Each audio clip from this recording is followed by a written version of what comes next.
Hello hi welcome नमस्ते, मैं नाम ऋतिक और आज हम फिर से बात करेंगे एक और इम्पोर्टेंट कंसेप्ट के ऊपर। तो ये वीडियो उन स्टूडेंट्स के लिए मोस्ट इंपोर्टेंट होने वाली है जिनके पास इग्नू में सब्जेक्ट है इंडियन इकोनॉमी सेकंड, जिसका सब्जेक्ट कोड है BECE 146।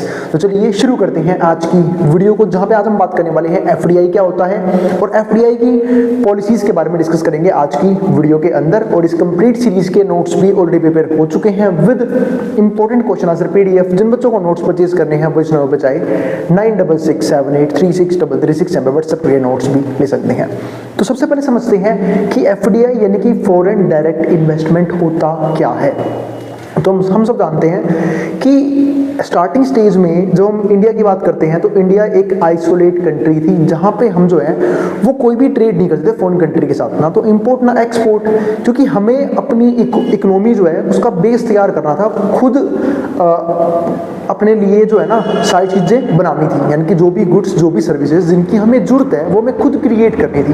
तो इसलिए स्टार्टिंग स्टेज पे तो बात सही थी कि हमने जो है अपने आप को आइसोलेट किया, एक क्लोज्ड इकोनॉमी रहे, इंपोर्ट एक्सपोर्ट नहीं किया। लेकिन लॉन्ग टर्म में हमें फॉरेन डायरेक्ट इन्वेस्टमेंट की जरूरत पड़ती है किसी भी इकोनॉमी को, क्योंकि जब तक हम जो है कंपटीशन में नहीं आएंगे, यानी कि वर्ल्ड लेवल पे इंपोर्ट एक्सपोर्ट नहीं करेंगे, ठीक है, अपनी इंडस्ट्रीज का डेवलपमेंट नहीं करेंगे फॉरेन लेवल पे, इंटरनेशनल लेवल पे, तब तक हम जो है वो एक बड़ी डेवलपमेंट के बारे में नहीं सोच सकते। इसलिए फॉरेन डायरेक्ट इन्वेस्टमेंट जो है ना एक बहुत जरूरी कंसेप्ट है और बहुत जरूरी भी था कि हमारी कंट्री के अंदर फॉरेन डायरेक्ट इन्वेस्टमेंट हो।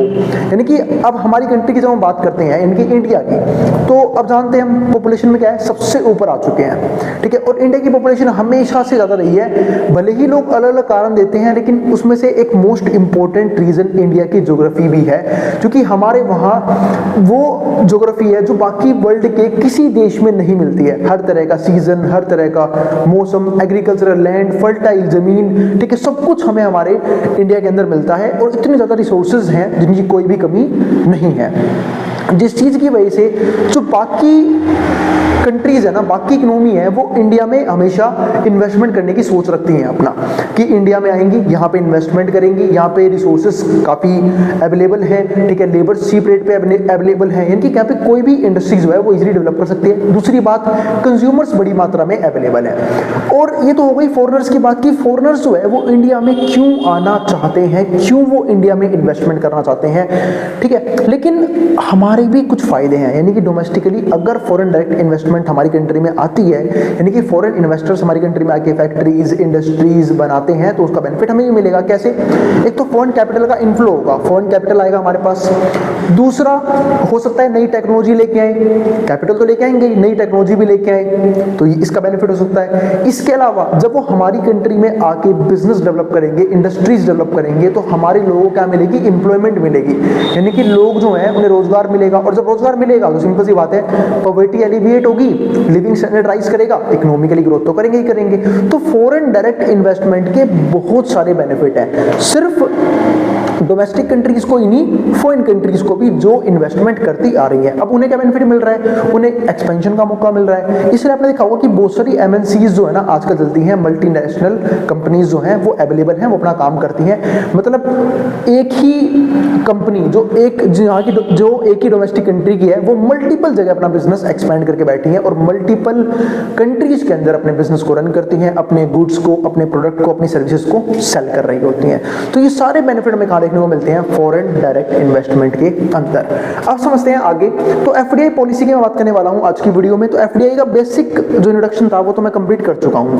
अब समझते हैं, FDI flows come as capital bundled with technology, यानी कि जब FDI आती है तो कैपिटल का फ्लो तो होता ही है, साथ साथ क्या होता है, टेक्नोलॉजी भी हमारी कंट्री में आएगी, स्किल्स आ सकते हैं हमारी कंट्री में। भाई जब फॉरेन कंट्री के लोग हमारी कंट्री में आएंगे, हो सकता है भाई कुछ फॉरेनर्स को बुलाया जाए, कुछ इंजीनियर्स को बुलाया जाए नई टेक्नोलॉजी को डेवलप करने के लिए, तो ऐसे केसेस में नई स्किल्स भी आएगी, ठीक है। समटाइम्स इवन मार्केट एक्सेस, कई बार तो मार्केट का एक्सेस भी मिल जाता है फॉरेन डायरेक्ट इन्वेस्टमेंट के जरिए। तो ये सारे बेनिफिट मिलते हैं FDI के अंदर।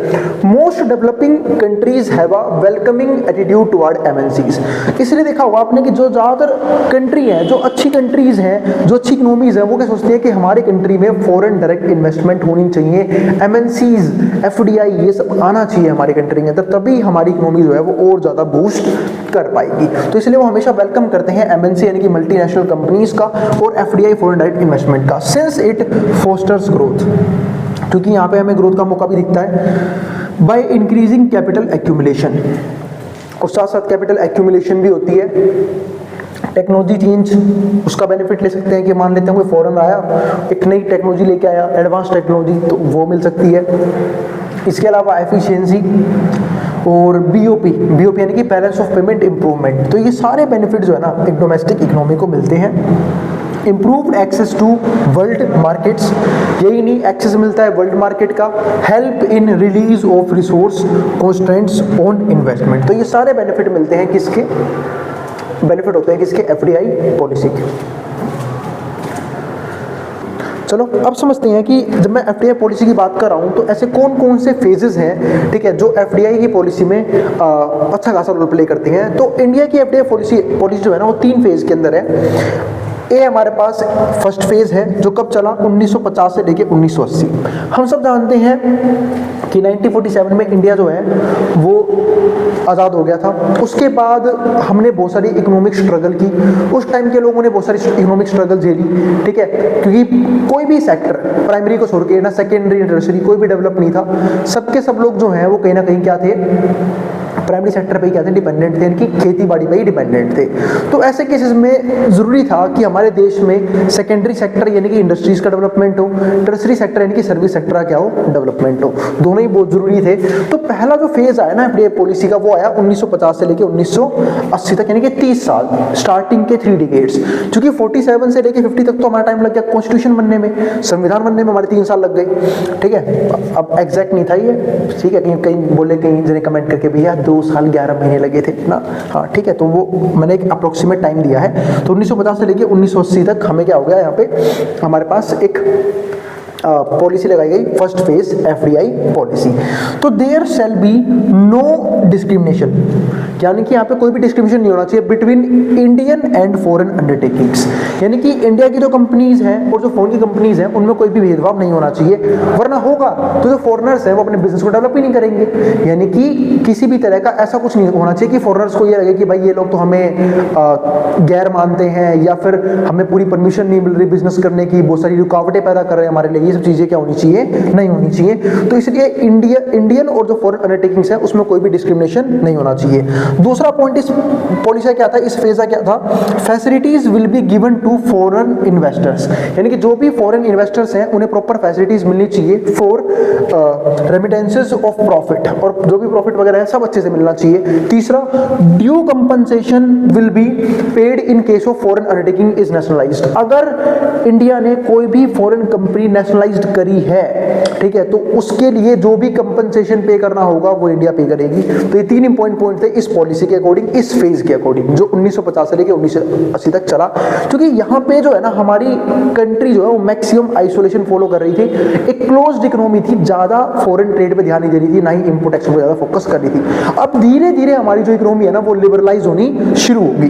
तो जब मैं बात कर रहा हूँ बी पार्ट यानी कि सेकंड फेज की, जो चला 1980 से 1991, ठीक है, तो ये कौन सा फेज है, प्री लिबरलाइजेशन फेज। क्योंकि आपको बताया मैंने पहले भी कुछ वीडियोस में कि 91 में एलपीजी पॉलिसी आई थी, जहां पे हमने लिबरलाइजेशन की बात की, प्राइवेटाइजेशन की बात की और ग्लोबलाइजेशन की बात की। तो 1980 से 91 तक तो कोई दिक्कत नहीं थी। तो ये हमारा क्या है, सेकंड फेज है, इनिशिएशन ऑफ अब लिबरलाइजेशन प्रोसेस, यानी कि अब यहाँ पे इनिशिएशन कर दिया किसका, यहाँ पे लिबरलाइजेशन प्रोसेस का, कि अब धीरे धीरे हमारी जो कंट्री है वो ओपन इकोनॉमी की तरफ बढ़ने लग गई। And was guided by the principle of relaxation of controls which acted as constant, यानी कि जो भी चीजें दिक्कतें, जो भी चीजें हमने यहाँ पे एक तरह से क्लोज कर रखी थी, ठीक है, कुछ हमने एक तरह से कॉन्स्टेंट्स लगा रखे थे, जिसका मतलब ये होता है कि कुछ ना कुछ रुकावटें लगा रखी थी, कुछ कंट्रोलिंग लगा रखी थी, ठीक है, मल्टीपल बिजनेस पॉलिसीज पे, इंपोर्ट एक्सपोर्ट पे,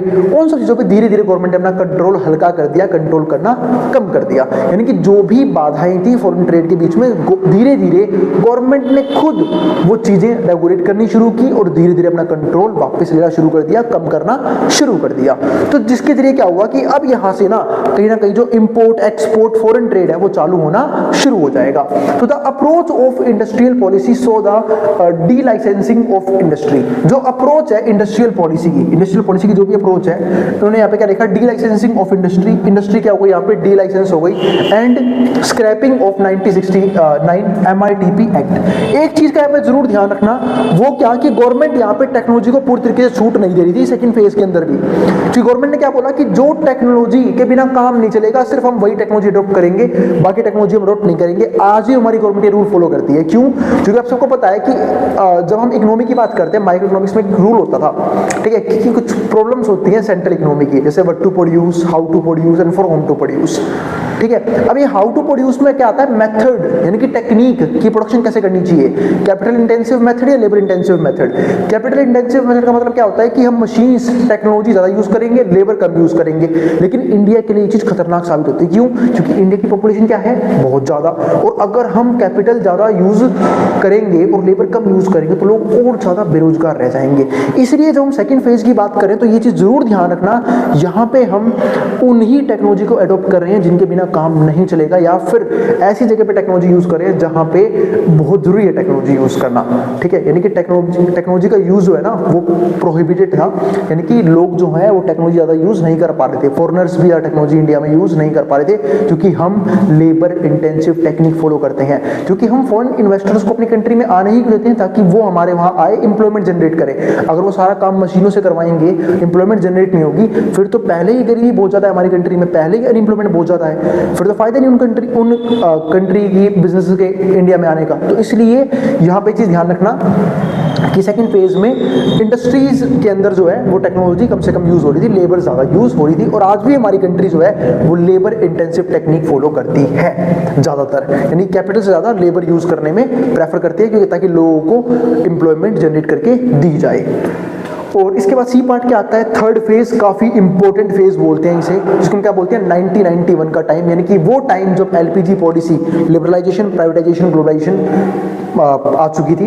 तो ओपनिंग न्यू सेक्टर्स, अब यहाँ पे नए सेक्टर्स आ गए, बैंकिंग सेक्टर्स डेवलप होनी शुरू हो गई, माइनिंग शुरू हो गई, इंश्योरेंस, टेलीकम्युनिकेशंस, मतलब इंश्योरेंस सेक्टर आ गया, टेलीकम्युनिकेशन आ गया, to FDI and dismantling of controls and regulations. और धीरे धीरे गवर्नमेंट ने अपने हर एक सेक्टर में से अपना कंट्रोल या तो कम करना शुरू कर दिया या फिर कंट्रोल खत्म कर दिया, एंड रेगुलेशंस, और रेगुलेशंस भी हल्की कर दी। रेगुलेशन जरूरी थी, ऐसा ना हो कि फॉरेन कंट्रीज जो है वो हमारी डोमेस्टिक बिजनेस पे क्या हो जाए, हावी हो जाए, तो रेगुलेशंस फिर भी लगाए रखे, लेकिन हल्के कर दिए रेगुलेशंस।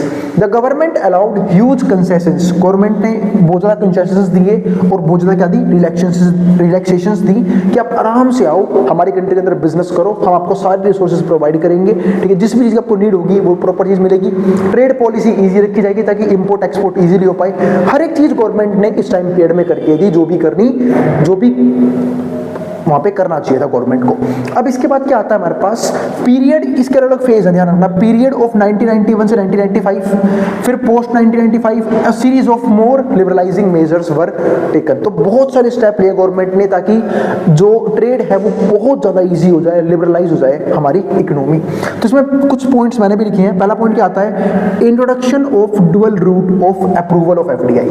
अब एफडीआई के डुअल रूट बना दिए कि दो तरीकों से आप फॉरेन डायरेक्ट इन्वेस्टमेंट कर सकते हो, दो रूट आपके पास, एक तो RBI, reserve bank of India का, जो हमारा सेंट्रल बैंक है, ऑटोमेटिक रूट, एंड दूसरा क्या है, एफआईबीपी, इसको हम क्या बोलते हैं, फॉरेन इन्वेस्टमेंट प्रमोशन बोर्ड। ये रूट भी तैयार कर दिया। दूसरा पॉइंट क्या आया, automatic permission for technology agreements in high priority industries. तो मैंने पहले बोला कि टेक्नोलॉजी आप हर जगह यूज नहीं कर सकते, लेकिन जिन इंडस्ट्रीज में बिना टेक्नोलॉजी काम नहीं होगा वहां पे टेक्नोलॉजी अडॉप्ट करनी ही पड़ेगी, ठीक है। तो वही चीज यहाँ पे है कि भाई परमिशन दे दी, कि परमिशन मिली हुई है आपको कि जो भी आपको टेक्नोलॉजी यूज करनी है, जहां पे टेक्नोलॉजी की बहुत ज्यादा जरूरत है, जिन इंडस्ट्रीज में टेक्नोलॉजी की बहुत ज्यादा जरूरत है, आपको वहां पे टेक्नोलॉजी लगानी है, आप लगाओ, कोई दिक्कत नहीं है हमें, ठीक है। तीसरा पॉइंट क्या हुआ, removal of restrictions of FDI in low technology areas. जो लो टेक्नोलॉजी एरियाज है वहां पे एफडीआई के रेस्ट्रिक्शंस पे रिमूवल कर दिया, हटा दिया, and liberalisation of technology import. और भाई जो भी टेक्नोलॉजी में जरूरत है उसको आप इंपोर्ट करो, कोई दिक्कत नहीं है। मतलब फॉरेन से भी अगर कुछ टेक्नोलॉजी मंगवानी पड़ रही है जिसकी हमें जरूरत है डेवलपमेंट के लिए, इंडस्ट्री डेवलपमेंट के लिए, इकोनॉमी ग्रोथ के लिए, क्योंकि हर काम भाई लेबर तो नहीं कर सकती, कुछ काम सिर्फ मशीनी से कैसे कर सकती है, क्योंकि दिक्कत भी है भाई लेबर इंटेंसिव टेक्निक को यूज करने की। मानते हैं हमारे देश में बेरोजगारी बहुत ज्यादा है, जनसंख्या बहुत ज्यादा है, जिस चीज की वजह से हमें जो है वो लेबर इंटेंसिव टेक्निक फॉलो करनी पड़ती है। बट एफिशिएंसी कब आएगी? जब हम दोनों को कंबाइन यूज करेंगे, लेबर्स को भी और मशीन्स को भी, टेक्नोलॉजी को भी। वरना क्या होगा कि आज भी अगर आप देखो कि इंडस्ट्रीज की हमारे वहां इतनी बुरी हालत क्यों है, क्योंकि हमारा टेक्नोलॉजिकल एडॉप्शन रेट जो है ना बहुत कम है। पता नहीं दुनिया कहाँ कहाँ जी रही है, कौन कौन सी टेक्नोलॉजी अडॉप्ट करके बैठी है, चाइना, जापान, दुबई, यूएसए, दुनिया भर की टेक्नोलॉजी चला रहे हैं लोग, लेकिन हमारे इंडिया में फिर भी टेक्नोलॉजिकल एडॉप्शन रेट जो है वो क्या है, बहुत ज़्यादा कम है। इसके बाद 4 पॉइंट क्या आता है, परमिशन टू एनआरआई, यानी कि जो भी हमारा नॉन रेजिडेंट इंडियन है उनको परमिशन है, एंड ओवरसीज कॉर्पोरेट बॉडीज को भी टू इन्वेस्ट अप टू 100%, क्या वो पूरा 100% तक क्या कर सकते हैं, यहाँ पे इन्वेस्ट कर सकते हैं इन हाई प्रायोरिटी सेक्टर्स। फिफ्थ क्या आता है, hike in foreign equity participation, यानी कि अगर फॉरेन इक्विटी पार्टिसिपेशन है उसमें हाइक आया, लिमिट्स 51% रहेगी फॉर एग्जिस्टिंग कंपनीज, जो भी एग्जिस्टिंग कंपनीज है। Sixth, foreign equity participation for up to 100%, मतलब 100% तक प्रोजेक्ट को पूरा पार्टिसिपेशन दे दिया कि पूरी होता ओनरशिप आप ही रख लो 100% तक, ठीक है। कुछ सेक्टर में ध्यान रखना, for project like electricity generation हो गया, ट्रांसमिशन हो गया, डिस्ट्रीब्यूशन हो गया, रोड्स हो गया, हाईवेज हो गया, एक्सेट्रा, इन सभी केस में आप ओनरशिप पूरी दे सकते हो। अप टू 100% तक की ओनरशिप गवर्नमेंट ने प्रोवाइड कर दी, ठीक है। इतना ईजी कर दिया हमारे इंपोर्ट एक्सपोर्ट को। पर यहाँ पे एक पॉइंट मैं फिर याद दिलाना चाहूंगा जो मैंने लिखा नहीं है, यहाँ पे ध्यान रखना, कुछ ऐसे सेक्टर थे जहां पे गवर्नमेंट ने क्या बोला, हम फॉरेन इंडस्ट्रीज को नहीं आने देंगे। जैसे for example real estate of India, वहां पे फॉरेन इंडस्ट्रीज नहीं आने दिया, ठीक है। वहां पे मना कर दिया कि भाई एफडीआई में हम यहाँ पे छूट नहीं देंगे, रियल एस्टेट की बिजनेस में कोई नहीं आएगा, ठीक है। या फिर जो बाकी हमारे ये लॉटरी सिस्टम वगैरह हो गए, ठीक है, इन सब चीजों में कोई फॉरेन कंपनीज नहीं आएंगी। और भी अदर कुछ बिजनेस है छोटे मोटे, ठीक है, जैसे फॉर एग्जाम्पल रिटेल ट्रेडर्स जो हैं, ठीक है, होलसेलर्स, रिटेलर्स, यहाँ पे कोई भी फॉरेन बिजनेस नहीं आएगा। तो ऐसे कुछ सिस्टम्स डेवलप किए गए कि कुछ इंपॉर्टेंट बिजनेस जहां पे वेलफेयर की बहुत ज्यादा जरूरत है, जहां पे गवर्नमेंट खुद लगी रहती है कि लोगों का ज्यादा से ज्यादा ध्यान रख सके, ऐसे केसेस में हम एफडीआई को अलाउ नहीं करेंगे, ना ही हम यहाँ पे फॉरेन बिजनेस को एंटर करने देंगे।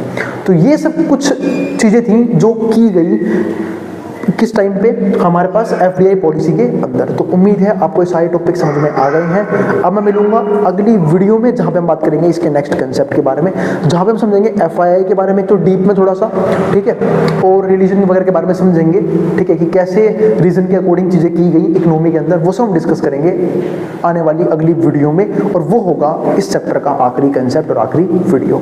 तो मिलते हैं अगली वीडियो में। अगर भाई वीडियो पसंद आई तो वीडियो को लाइक कर देना और चैनल को सब्सक्राइब भी कर देना ऐसी वीडियोस के लिए, अपने उन दोस्तों में शेयर भी कर देना जिनका एग्जाम होने वाला हो सेम सब्जेक्ट का, ठीक है। फिर भी कोई भी क्वेरी, कोई भी डाउट रह गया आप कमेंट बॉक्स में कमेंट कर देना, मैं क्वेरीज को सॉल्व करने की पूरी कोशिश करूंगा। अब हम मिलेंगे अगली वीडियो में। नोट्स के लिए आप इस नंबर पर व्हाट्सएप के नोट्स भी ले सकते हैं, हमको जो उतारना है वो उतार सकता है।